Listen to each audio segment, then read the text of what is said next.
Assalamualaikum warahmatullahi wabarakatuh. Saya Purnama Sari. Di sini kami dari kelompok 1 akan menjelaskan materi kami, yaitu tentang vibrasi kristal, yang dimana sebelumnya kelompok 1 beranggotakan Dila Oktariani, Desi Gustianingsi, Dwita Rizky Amalia, dan saya sendiri Purnama Sari. Di sini saya dengan rekan saya Dwita akan menjelaskan materi yang berjudul vibrasi kristal ini. Baiklah, langsung masuk pembahasan.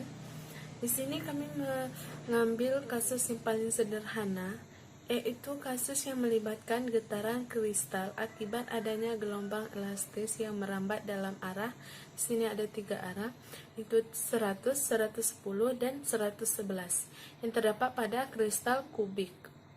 Dan ketiga arah ini itu terdapat dari tepi kubus, diagonal permukaan, dan tubuh diagonal. Jika sebuah gelombang merambat sepanjang salah satu dari arah-arah ini, maka seluruh bidang atom bergerak dalam fase dengan perpindahan itu baik paralel atau tegak lurus terhadap arah vektor gelombang tersebut. Kita coba menggunakan dengan satu koordinat US perpindahan bidang S dari posisi keseimbangannya. Masalahnya itu ini merupakan dari satu dimensi saja. Dari satu dimensi saja. Lanjut yaitu tentang setiap faktor gelombang. Untuk setiap faktor gelombang bisa kita lambangkan dengan K, itu memiliki 3 modelan getaran. 3 model getaran. Yang pertama itu untuk satu buah longitudinal, yang kedua itu untuk 2 buah transversalnya. Untuk satu buah longitudinal, vibrasi longitudinal merupakan mode vibrasi yang vibrasinya searah dengan arah rambatannya.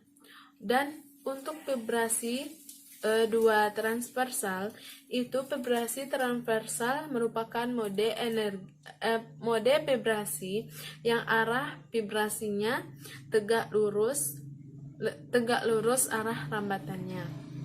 Di sini terdapat ada simpangan, yang sini panah ini menunjukkan simpangan yang di atas arah ke sumbu Y, sini arah ke sumbu Z. Dia tegak lurus dari arah rambatannya. Selanjutnya yaitu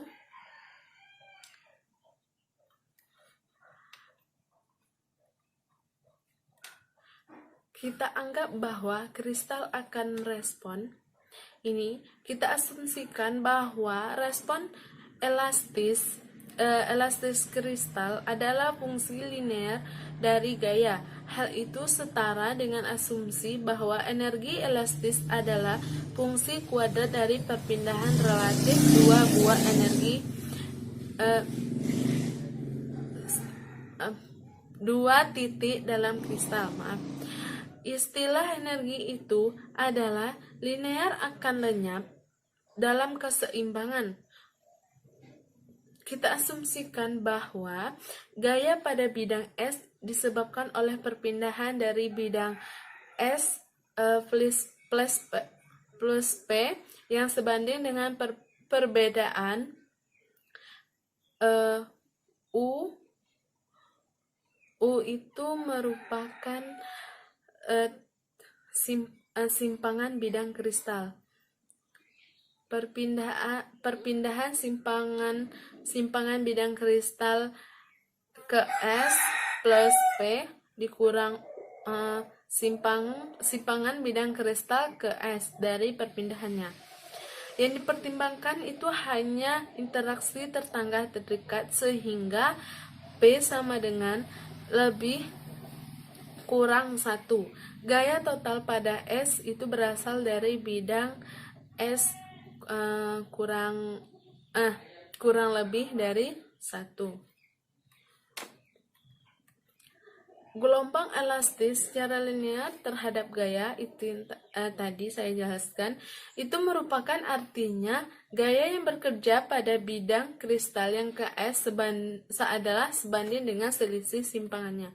Jadi kita dapatkan Fs itu merupakan gaya yang bekerja pada bidang kristal yang ke S sama dengan C itu merupakan tetapan elastisitas sama dalam kurung simpangan bidang kristal yang ke S plus 1 ditambah dikurang simpangan bidang kristal yang ke S ditambah C itu tadi tetapan elastisitasnya dalam kurung simpangan bidang kristal yang ke S-1 dikurang simpangan bidang kristal yang ke S-nya. Maka dapatlah disimpulkan dari keterangan itu bahwa Fs sama dengan C dalam kurung simpangan bidang kristal yang ke S1 plus 1 S plus 1 ditambah simpangan bidang kristal yang ke S min 1 dikurang 2 simpangan bidang kristal yang ke S. Selanjutnya, persamaan gerak bidang kristal ke S adalah untuk hukum Newtonnya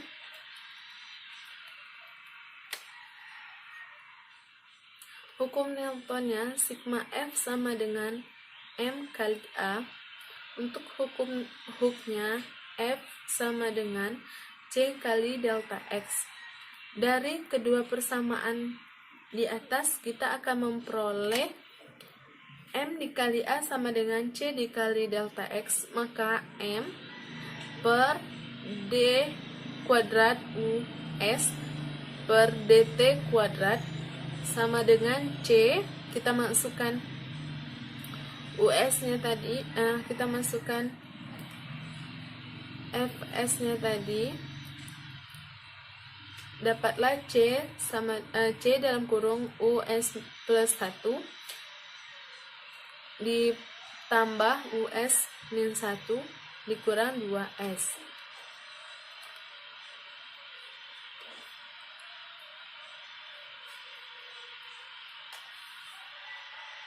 Solusi dari persamaan gerak ini tergantung pada waktu T, dinyatakan oleh US sama dengan E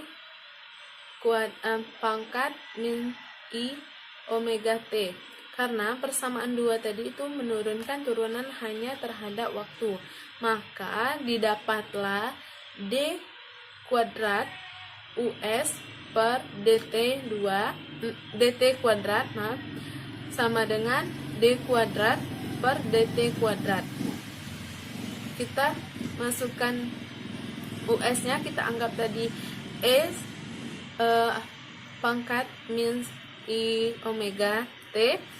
Kita masukkan sama dengan, maka dapatlah hasilnya sama dengan omega kuadrat E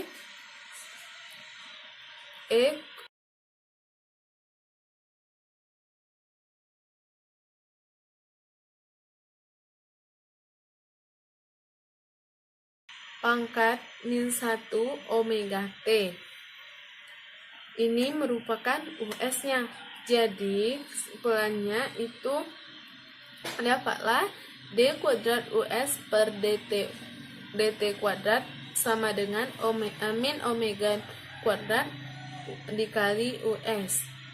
Sehingga untuk persamaan 2 dapat ditulis omega kuadrat dikali M dikali U simpangan bidang kristal ke S sama dengan C buka kurung US plus 1 ditambah US min 1 dikurang 2 US.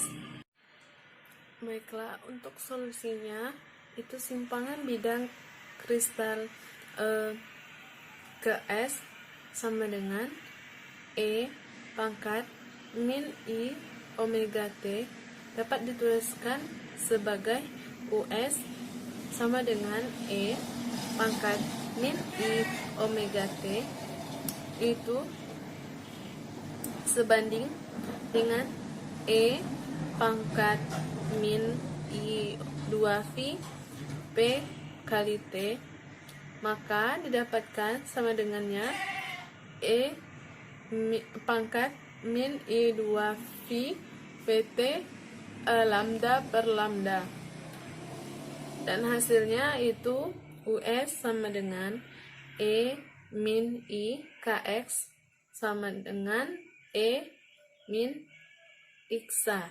Secara lengkap, US dapat ditulis sebagai US sama dengan U kali E pangkat min IXA. Itu untuk persamaan 4-nya. U itu merupakan amplitudo, karena itu U S plus 1 sama dengan U dikali E min I K dalam kurung S plus 1 A, dan sama dengannya U dikali E pangkat min I, atau langsung saja kita sebutkan dengan IXA dikali E pangkat plus IK, dan hasilnya yaitu U S plus 1 sama dengan US dikali E pangkat IK, itu untuk persamaan 5-nya. Baiklah, untuk selanjutnya yaitu persamaan 5 sampai 3 didapat min omega kuadrat US kali M sama dengan C dalam kurung US kali E pangkat IK ditambah US dikali E pangkat min IK dikurang 2 US, sehingga didapatkanlah itu adalah min omega kuadrat dikali M sama dengan C dalam kurung E per M, E pangkat IK ditambah E pangkat min IK dikurang 2. Itu untuk persamaan 6.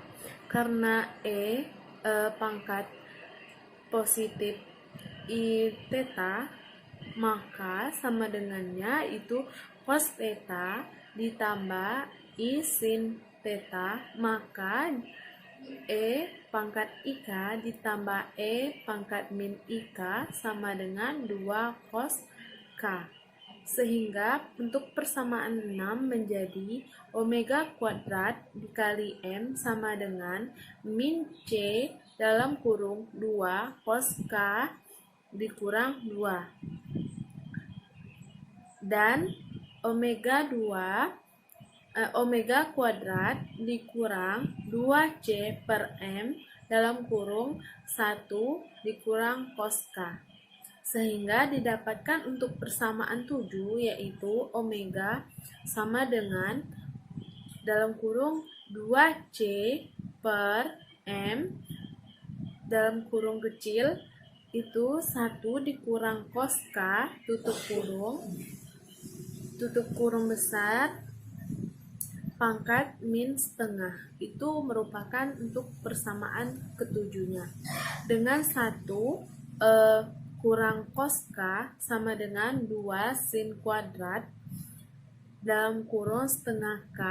Itu persamaan 7 menjadi omega kuadrat sama dengan 2C per M dikali 2 sin kuadrat dalam kurung setengah K.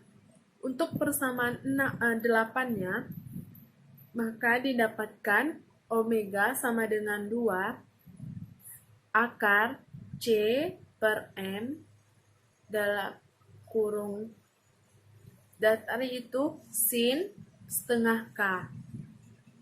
Maka itulah didapatkan untuk persamaan 8. sehingga 2 akar C per M itu sama dengan merupakan amplitudo. Untuk persamaan 8 merupakan persamaan dispersi. Dan persamaan 8 ini menyatakan hubungan antara frekuensi sudut omega terhadap vektor gelombang K kali omega sama dengan Fk. Ini untuk grafiknya, bila dinyatakan dengan grafik, itu ada arah yang disimbolkan dengan Fg, itu merupakan arah ke kiri, karena ini grafik itu daerah Brillouin 1. Sehingga didapatkan sin V per 2 sama dengan sin 90 derajat itu hasilnya itu 1. Untuk sin Pi per 2 per 2, maka hasilnya itu sin 45 derajat, hasilnya setengah akar 2. Dan untuk sin Pi per 3 per 2 itu hasilnya sin 30 derajat, nilainya itu setengah. Itulah penjelasan dari saya. Selanjutnya akan dibahas oleh rekan saya, yaitu Dwita Rizky Amalia. Kepadanya kami persilahkan. Baiklah, saya Dwita Rizky Amalia akan mencoba untuk melanjutkan penjelasan mengenai PowerPoint yang telah kelompok kami buat, itu mengenai kecepatan grup atau kecepatan kelompok yang dinyatakan dalam persamaan rumus Vg sama dengan do omega per do K, di mana omega di sini adalah frekuensi sudut gelombang yang biasanya dinyatakan dalam radian per detik, dan K adalah bilangan gelombang sudut yang biasanya dinyatakan dalam radian per meter. Pada persamaan kecepatan grup atau kecepatan kelompok ini dapat kita tentukan rumusnya, yaitu Vg sama dengan do omega per do K, lalu kita jabarkan menjadi 2 akar C per M dikali A per 2 dikalikan dengan cos Ka per 2, di mana di sini untuk nilai Ka-nya yang bernilai sama dengan pi, maka persamaannya akan berubah menjadi Vg sama dengan akar C per MA, dan untuk nilai jika Ka sama dengan pi per 2, maka akan menjadi 2pi per lambda dikali A, maka nilai lambdanya adalah 4A, dan di sini Vg-nya akan berubah menjadi Vg sama dengan A dikali akar C per M cos pi per 4, dan nilainya adalah 0,74A dikali C per M. Berarti pada persamaan ini ada gradien kemiringannya. Kemudian rumus frekuensi untuk cabang optik. Di sini ditunjukkan persamaannya adalah omega kuadrat sama dengan C dikali dengan 1 per M besar ditambah 1 per M kecil ditambah C dikali lagi dengan 1 per M besar ditambah 1 per M kecil kuadrat, dan dikurang dengan 4 sin kuadrat Ka per M besar M kecil akar setengah.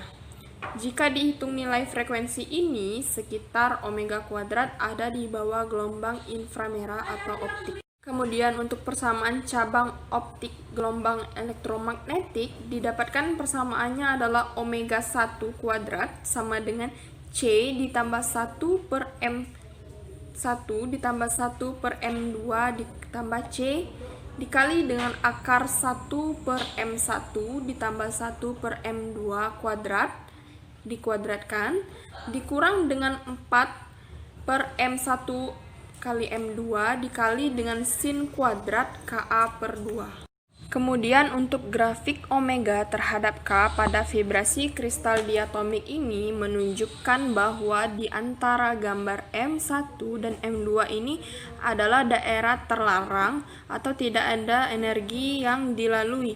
Tetapi jika M1 lebih besar daripada M2 yang berarti akar 2C per M1 ini atau 2C per M2 ini, yang terjadi adalah tidak ada celah terlarang, yang artinya untuk setiap energi selalu menghasilkan getaran.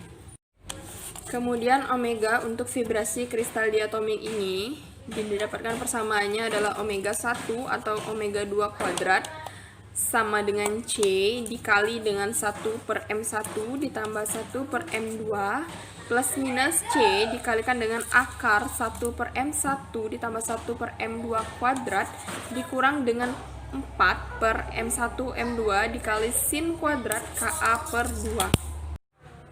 Kemudian untuk persamaan kecepatan grup pada cabang optik ini sebenarnya hampir sama saja dengan kecepatan grup pada umumnya tadi, yaitu Vg sama dengan do omega per do K. Hanya saja di sini bedanya adalah Vg1 sama dengan do omega 1 per dk.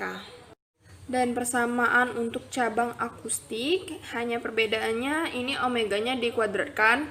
Persamaannya menjadi omega 1 kuadrat sama dengan C dikali 1 per M1 ditambah 1 per M2 dikurang C. Dan dikalikan dengan akar dari 1 per M1 ditambah 1 per M2 kuadrat dikurang 4 per M1 M2 dikali sin kuadrat Ka per 2.